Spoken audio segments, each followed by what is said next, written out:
বাংলাদেশে বসে যারা যেই সব তথাকথিত বাংলাদেশিরা বাংলাদেশ বিরোধী বক্তব্য দিচ্ছে এবং ভারতের পক্ষে ভারতের দালাল হয়ে বক্তব্য দিচ্ছে, তাদেরকে অতি শীঘ্রই গ্রেফতার করা উচিত এবং করতে হবে। আজমি স্যারকে ওনার যেই জামাতের যেই দলটা, ভারতের যে ভয়টা ছিল যে আজমি স্যার ওনাকে বন্দি না করা হলে একসময় জামাতকে উনি নেতৃত্ব দিত, উনি যদি নেতৃত্ব দিত তাহলে কিন্তু আজকে জামাত একটা অত্যন্ত শক্তিশালী একটা দেশপ্রেমিক দলে পরিণত হতো।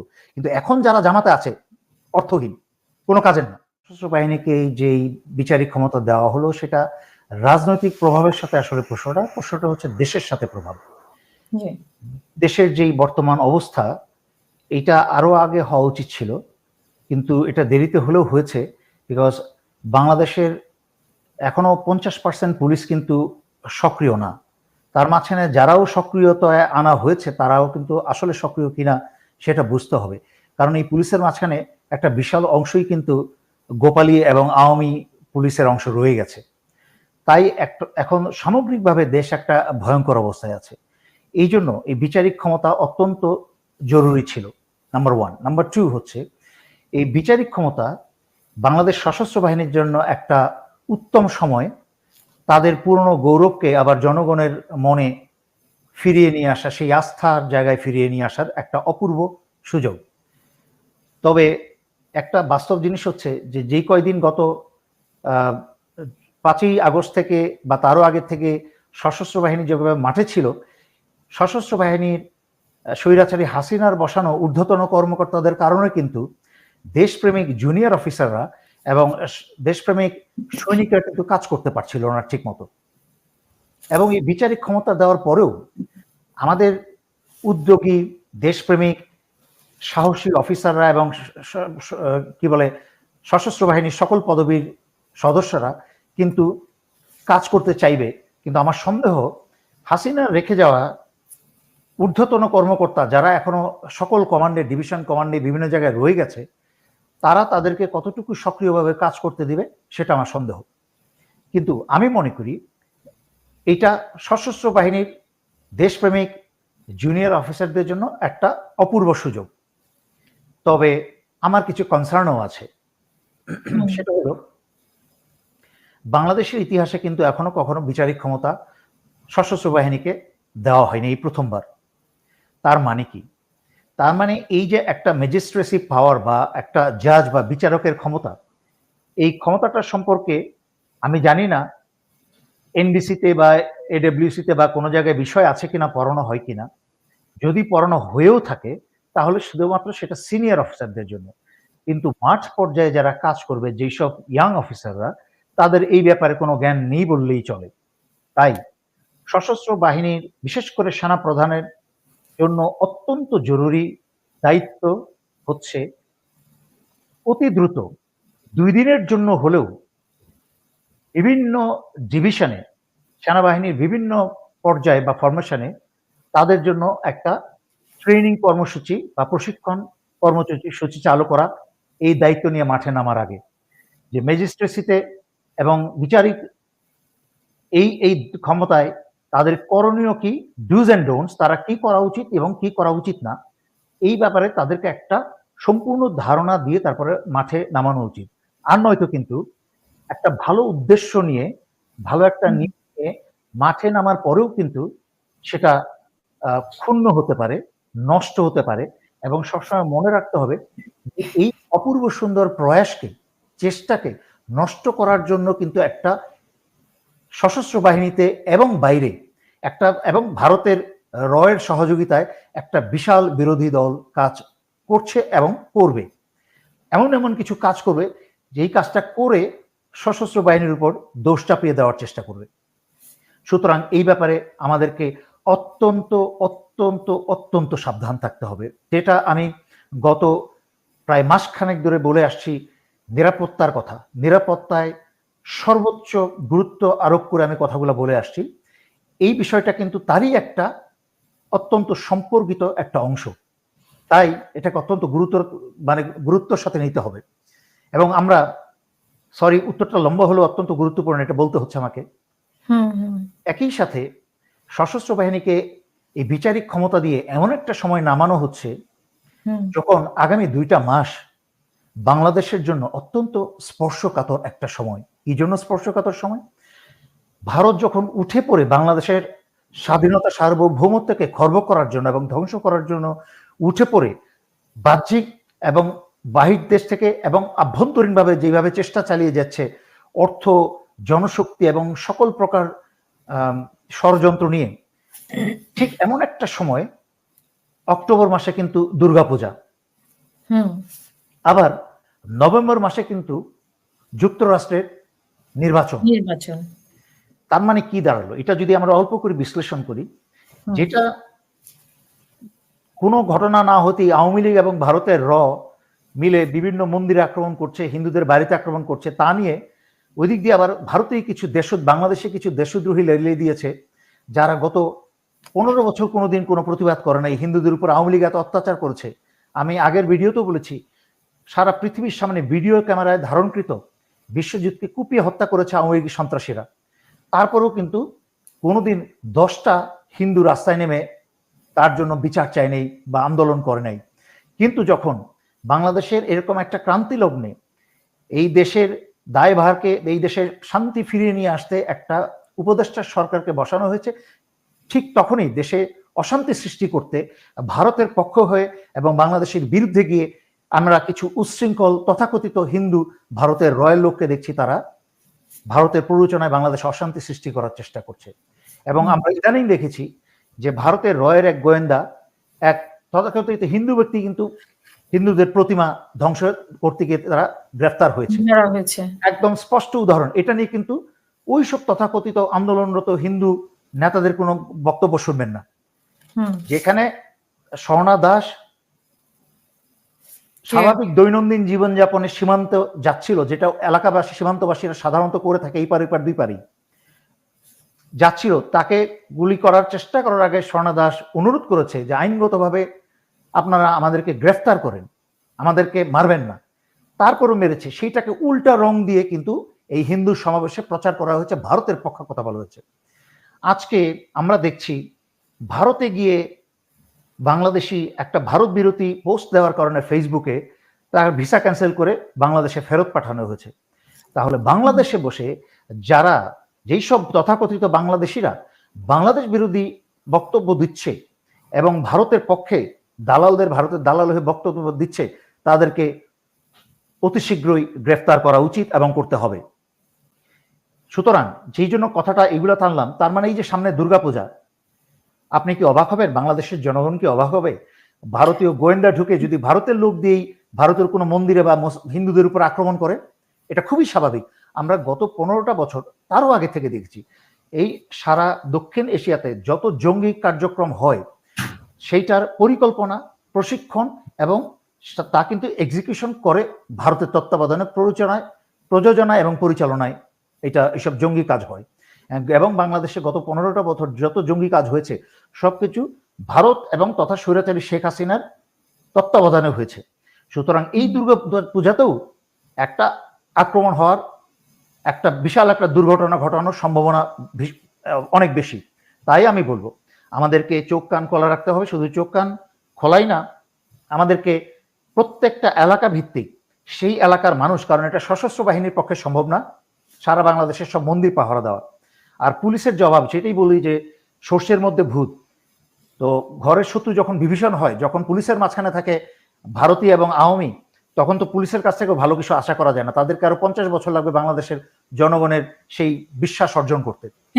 তাই প্রত্যেকটা এলাকার জনগণকেই, মুসলমানদেরকে এবং এই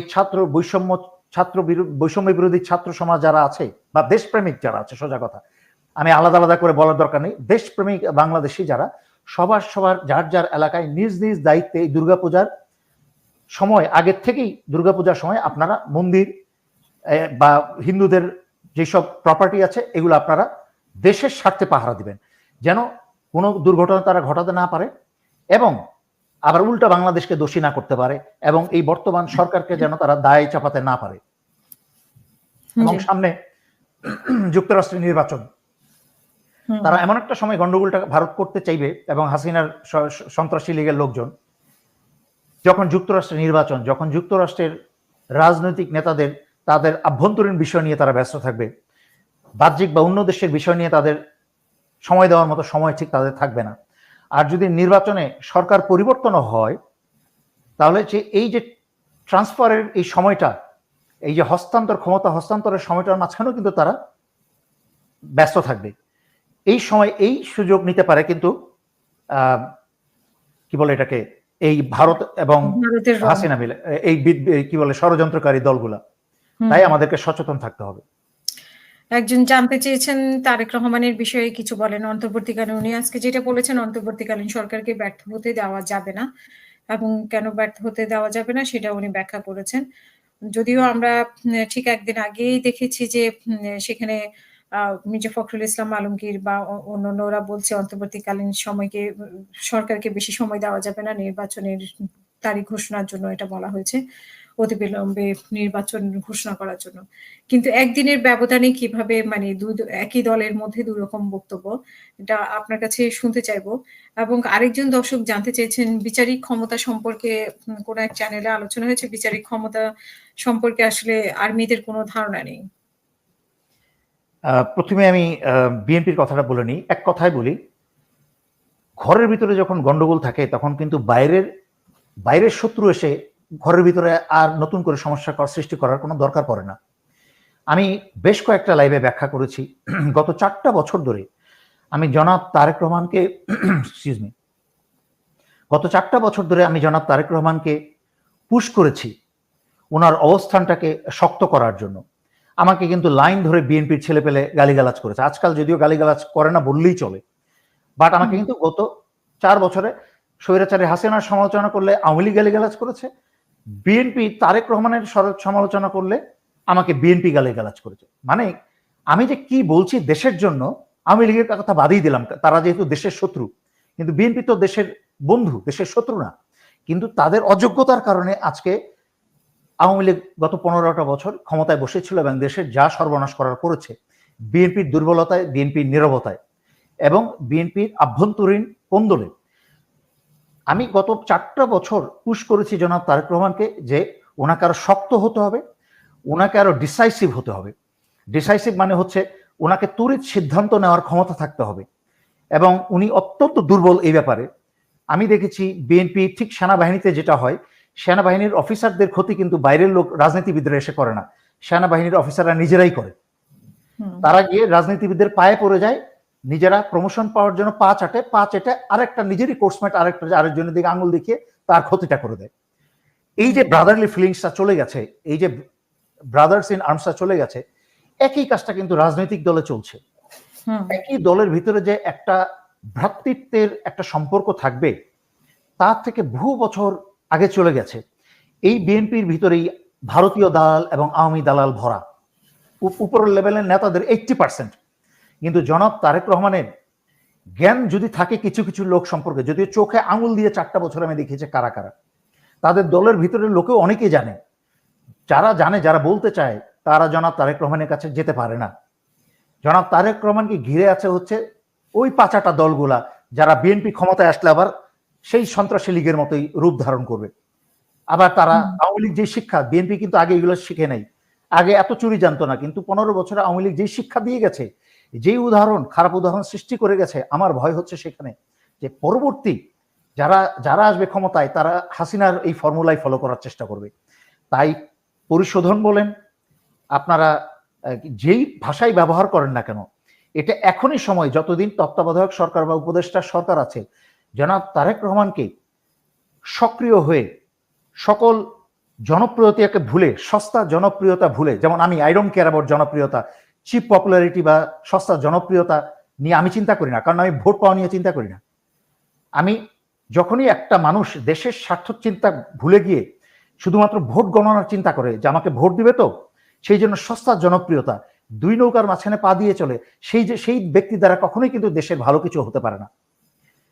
আমি এই জন্য জনাব তারেক রহমানকে বলবো, আপনি এক বিবৃতি দিচ্ছেন, আপনার দলের একজন গুরুত্বপূর্ণ, যাকে একজন মির্জাফরকে বসিয়ে রেখেছেন, সেই মির্জাফর আপনার বক্তব্যের বিরোধী বক্তব্য দিচ্ছে।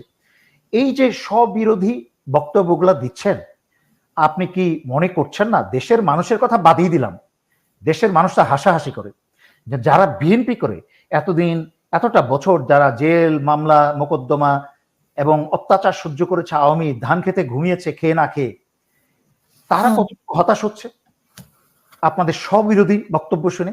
তার মানে এটা কি প্রতীয়মান হচ্ছে, কি প্রমাণ করছে যে জনাব তারেক রহমানের কোনো নিয়ন্ত্রণই নাই দলের উপরে। এটা একটা ভয়ঙ্কর কথা। কিন্তু আমি কিন্তু কোনো রাজনৈতিক দলই করি না, সুতরাং আমার এখানে এই কথাটা বলাটার উদ্দেশ্য হচ্ছে আজকে যদি বিএনপি শক্তিশালী হয়, ভালো হয়, তাহলে কিন্তু দেশ শক্তিশালী হবে। কারণ আমাদের দেশে কিন্তু আর কোনো সত্যিকার অর্থে আর সংগঠিত কোনো রাজনৈতিক দল নাই। যদিও এটা 15 বছরে হাসিনা হত্যা করে দিয়েছে বিএনপিকে, জামাত হচ্ছে আবার অন্য জিনিস, আমি ওই আলোচনায় যাব না। তাদের সেই রাজনৈতিক কাঠামোই নাই একটা দল চালিয়ে বা দেশ চালিয়ে একটা দেশ চালানোর মতো। এবং ওনারা সেই আগেও ব্যাখ্যা করেছে কয়েকটা লাইভে আমি, যারা জামাত বুঝতো, যাদের ক্ষমতা ছিল দেশ চালানোর এবং দল চালানোর, ভারত এবং হাসিনা মিলে তাদের সবাইকে ফাঁসি দিয়ে মেরে ফেলেছে। একজন বেঁচে ছিল, brigadier general Azmi sir. Brigadier general Azmi স্যারকে উনাকে গুম করে ওনাকে শেষ করে দিয়েছে। এই বেঁচে থাকা না থাকা একই কথা। উনি সামনে জানে বেঁচে আছেন, কিন্তু আসলে উনার সবকিছু ধ্বংস করে দিয়েছে।